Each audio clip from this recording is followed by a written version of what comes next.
I'm a pack rat. I married a pack rat. We created pack ratlets. There's stuff everywhere. In the meantime, she called my parents and asked if they had seen me. She said, I don't know what he was thinking. And my mom, in the very first conversation with the woman that would become my wife, my mom says to her, well, I'll tell you exactly what he was thinking. He wasn't. We're the shortest team in the league. My kids are like, Coach, what are we going to do? I said, no, don't worry. We got two things going in our favor. Number one, I'm your coach. The returning players all began to cry. I said, number two, we may not be big, but we're slow. They didn't get it. Yesterday, as I flew home from Kansas City, I flew home on Southwest Airlines. They do it just a little bit different. The flight attendant, when we landed, announced not, we'd like to welcome you to Nashville, but she said, if you're happy and we landed, clap your hands.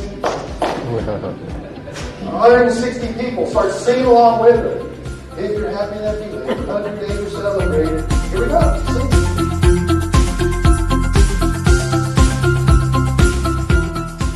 How many of you really wishing I had a slide deck that I could pass out and read to you?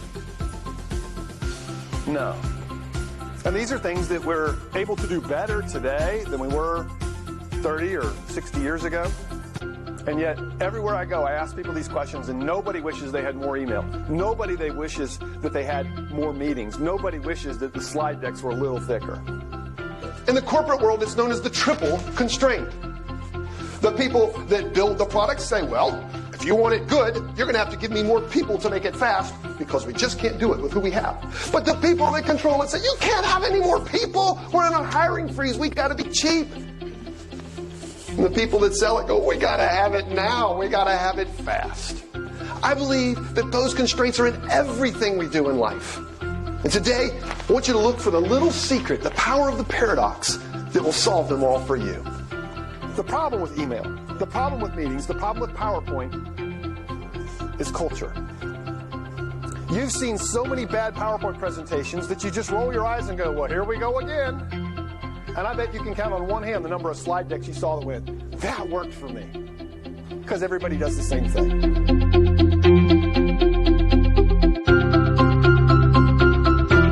But I would offer to you that you're in the delivery business. It may be delivering a product, a physical, something you can touch.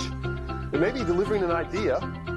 It may be just delivering a concept or trying to pitch to somebody to get them to believe in what you have.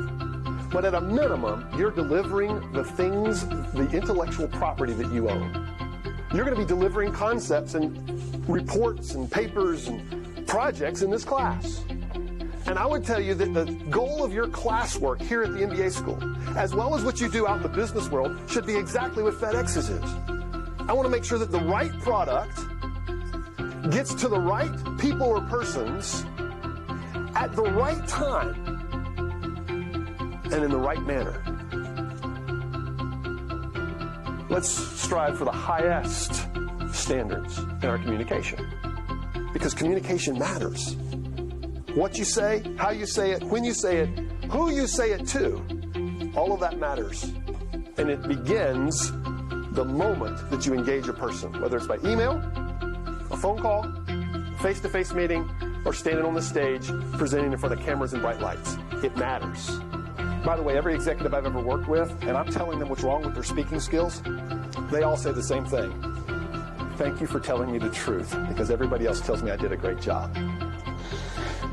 They don't have anybody that has the courage to get over the hump, and the people that are too intimidated by high tension to tell them the truth.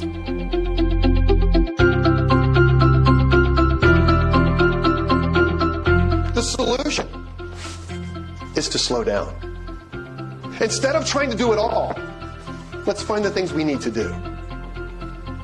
Why don't you finish something this week? Maybe it's a book, writing or reading. Maybe it's a walk. Maybe it's a conversation. You're not fast enough to do it all. Slow down and get something done. I've got to have the courage to say, enough small talk, let's make a decision. I've got to have the courage to call somebody out and say, would you please not tell us about the 1973 accounting system so that we can talk about today's? I've got to have the courage to raise my hand and say, I don't see a reason I need to be at that meeting. I'm not coming. And it takes courage. But it's the same kind of courage that Martin Luther King had when he stood up and said, I don't think the way things are going in our country are the way they ought to go. I don't think we ought to have a culture that's this way. We've got to have some bold people with the courage to stand up to say, no, this isn't the way it should be done. As I stand in front of you, I'm biased, admittedly, but I want to remind us that to the world out there who thinks that aviation is magic, and that there's some force mystical that makes metal fly, aviation is more than grants, concrete, power outages, and weather delays. Aviation is a dream that we need to put in little kids, so that when they become big kids, they don't wonder if they can become pilots.